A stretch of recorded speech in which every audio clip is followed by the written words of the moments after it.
ગઈકાલે તારીખ 13/5/2024ના જે વરસાદ થયો એ વરસાદમાં ખેડૂતોને બાજરીઓમાં નુકસાન છે. બાજરીઓ પડી ગઈ છે એટલે અત્યારે જે દોણો લેવાનો હતો એ દોણો લીધો નથી. અત્યારે હવે જે પડી ગઈ છે બાજરી એ ખેડૂતને મૂઢે આવેલો કોળિયો છીનવાઈ ગયો છે, એમાં દાણો લેશે નહીં. તો ખેતીવાડી અધિકારીઓના રિપોર્ટ એવા મળે છે કે બનાસકાંઠા જિલ્લાની અંદર નુકસાન નથી.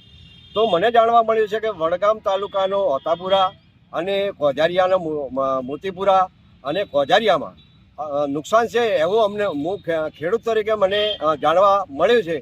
તો જે ખેતીવાડી અધિકારીઓ છે એ એમને પેટમાં ક્યાં દુખે છે એ એસી ઓફિસમાં બેઠા બેઠા રિપોર્ટ એમ કહે છે કે નથી કોઈ નુકસાન થયું. તો એ ખેડૂતના ખેતરે પહોંચે અને ખેડૂતના ખેતરે જઈ અને સાચો સર્વે કરી અને ઉપર રિપોર્ટ મૂકે.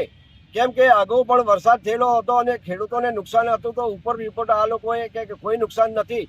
તો એમને એમને ઘરના પૈસા અધિકારીઓને ક્યાં આપવા છે તો ગવર્મેન્ટને આપવા છે. ને ખેડૂત દુઃખી થાય છે તો એમને આપે તો અધિકારીઓને પેટમાં કેમ દુખે છે?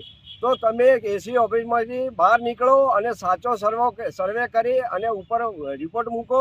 તો ખેડૂતોને જે નુકસાન થયું છે એ નુકસાનનું સહાય મળે તો ખેડૂતો તમને આશીર્વાદ બોલશે.